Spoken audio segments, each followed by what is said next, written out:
Good morning everybody.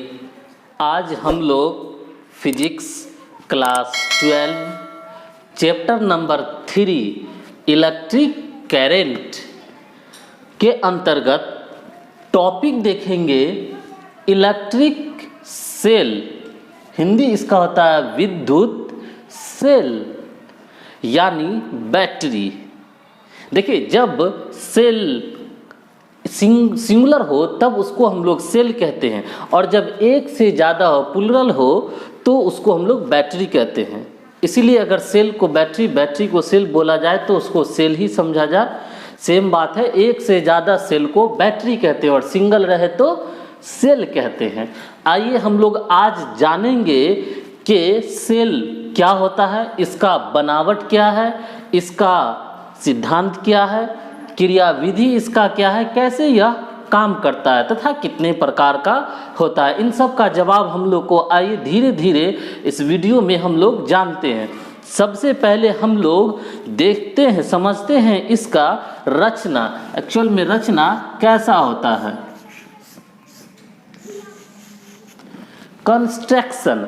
देखिए, battery के रचना में मुख्यतः दो प्रकार का इलेक्ट्रोड होता है। आप देख सकते हैं इस फिगर में एक सेल को बनाया गया है, दिखाया गया है। इस सेल में एक इलेक्ट्रोड प्लस रहता है और दूसरा इलेक्ट्रोड माइनस बनाया जाता है।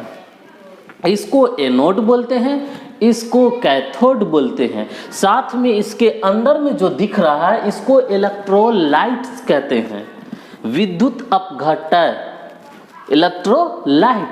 इलेक्ट्रोलाइट्स जो है वो या तो H2SO4 का हो सकता है, या PbSO4 का हो सकता है, या फिर ZnSO4 का हो सकता है, बहुत सारा हो सकता है।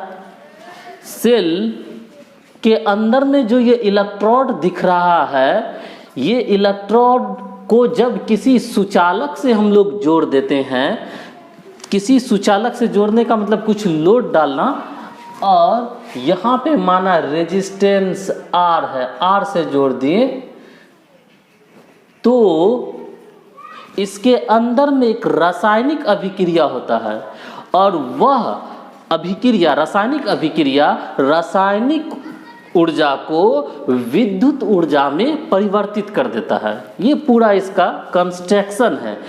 इंटरनली भी इसके अंदर का अपना एक रेजिस्टेंस होता है। जिस प्रकार बाहर में कोई लोड लगाते हैं तो उसका रेजिस्टेंस होता है, या सुचालक का अपना प्रतिरोध होता है, उसी प्रकार इलेक्ट्रोलाइट्स का भी अपना प्रतिरोध होता है। ये था इसका बनावट। आइए अब हम लोग देखते हैं, समझते हैं इसका सिद्धांत। सिद्धांत क्या है, दूसरा पॉइंट पर आते हैं हम लोग, देखते हैं सिद्धांत।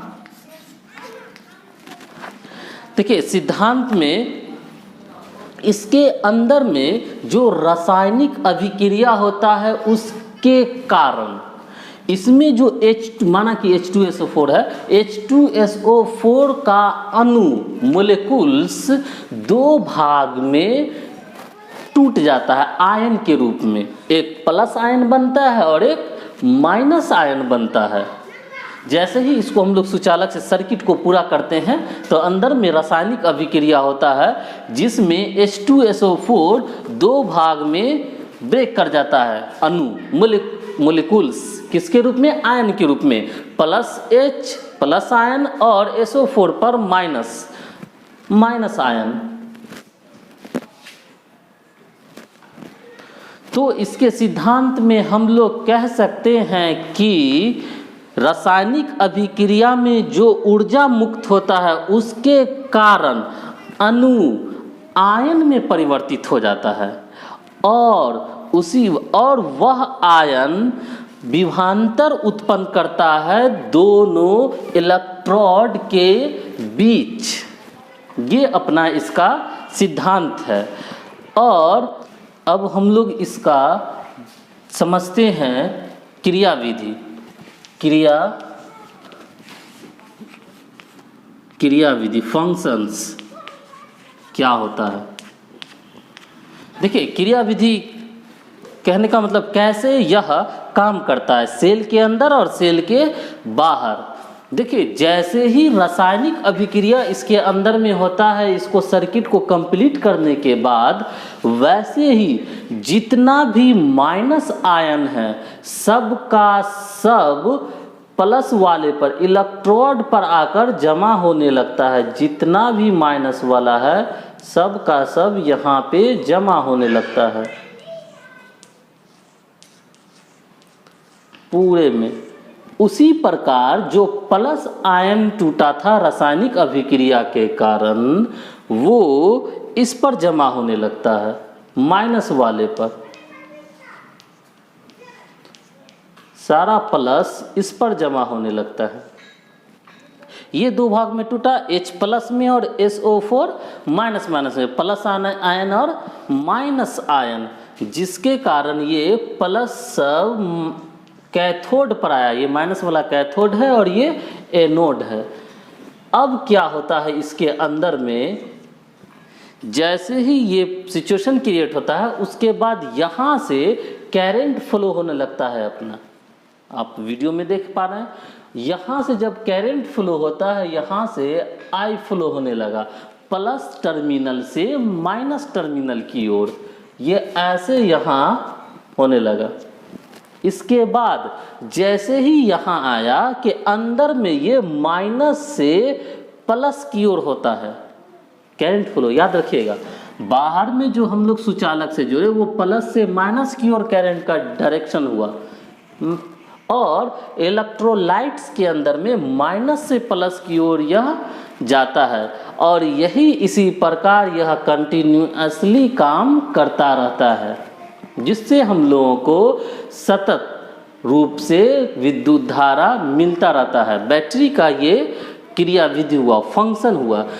अब बैटरी बेसिकली दो प्रकार का होता है। एक को प्राइमरी कहते हैं, आप फिगर में देख रहे हैं, जिसको हम लोग एक बार यूज कर सकते हैं। यूज करने के बाद दोबारा उसका प्रयोग चार्ज करके पुनः नहीं कर सकते हैं, इसको प्राइमरी कहते हैं। दूसरा है सेकेंडरी, जिसको हम लोग पुनः प्रयोग में ला सकते हैं। जैसे घर में यूज होने वाला जो इन्वर्टर के साथ सेटअप में बैटरी होता है, वो साथ में गाड़ी में, कार में जो यूज़ होता है, या फिर और भी कई जगह जो यूज़ होता है, ये दोबारा से इसको हम लोग चार्ज इलेक्ट्रिसिटी AC करंट दे करके इलेक्ट्रिसिटी से चार्ज करते हैं हम लोग, तो उसको कहते हैं सेकेंडरी। फिर से उसका प्रयोग हम लोग कर सकते हैं। चलिए, अगर अभी तक आप चैनल सब्सक्राइब नहीं किए हैं तो आप चैनल सब्सक्राइब कर लें। इस प्रकार का वीडियो आपको इस चैनल पर मिलता रहेगा।